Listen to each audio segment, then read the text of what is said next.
quero lembrar todas as palavras de João Batista e de Yeshua quando eles começam a ensinar o Evangelho. Eles começam a falar: se arrependam, porque o reino de Deus está vindo. Se arrependam também se desprendam, porque está chegando um governo novo. As coisas como estão não ficarão como estão. Deus vai assumir a rédea das coisas. Nós precisamos ter uma nova postura quanto a isso.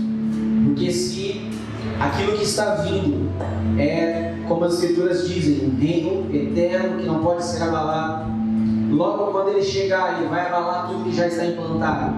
E todos aqueles que estiverem agarrados e presos a essa estrutura vão ser abalados junto com essas estruturas de homens, reino de homens. Por isso, nós precisamos nos desprender.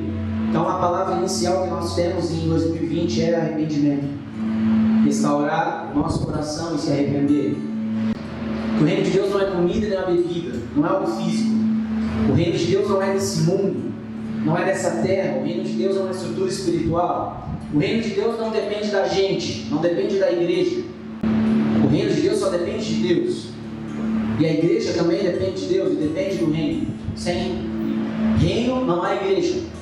Então nós começamos a compreender que o reino de Deus é uma estrutura, segundo Paulo nos declara. O reino de Deus não é comida nem bebida, mas é gozo, é justiça, é paz, justiça e alegria no Espírito Santo.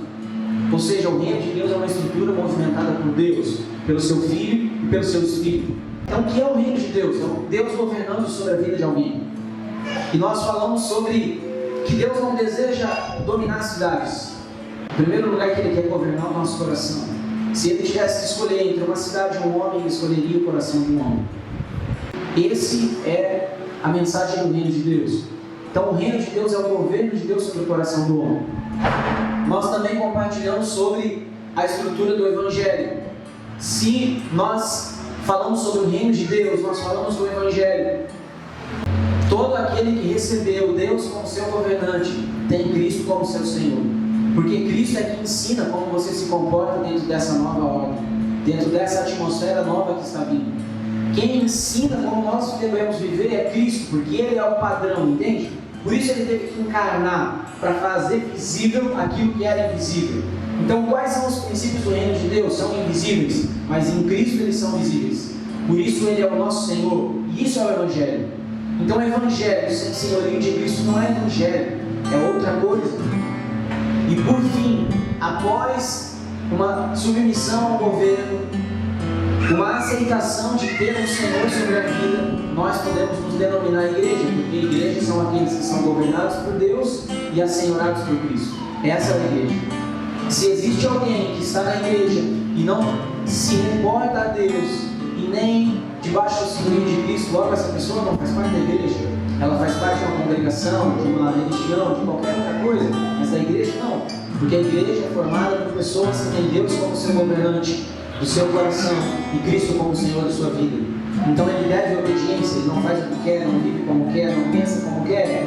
Isso é a mensagem do reino de Deus. Esse é o Evangelho, essa é a igreja de Deus, é a igreja de Cristo, que vai morar com Ele e que Ele falou que preparou um lugar para nós.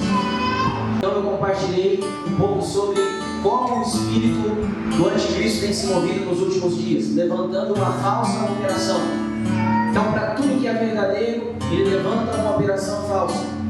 E quando nós pensamos isso, a gente já pensa logo no falso profeta, que é a coisa mais ensinada e falada. Profeta falso, cuidado, cuidado. Não, nós devemos ter mais cuidado com os falsos irmãos.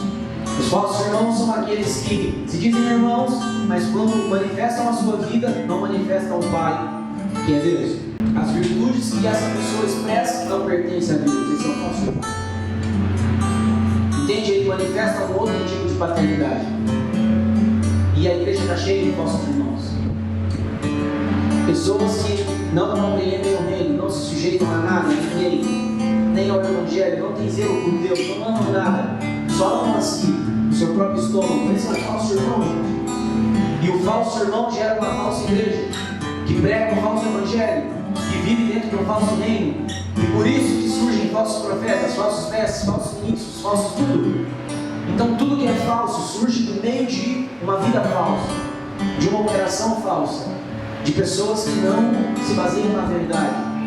Existem duas formas de viver. Ou você vive sobre a verdade, sobre a palavra de Deus do princípio, certamente morrerás. E a palavra da serpente é: não pode comer, certamente você não morrerá. Então só existem duas maneiras de nós vivermos: ou sobre uma verdade, ou sobre uma ilusão.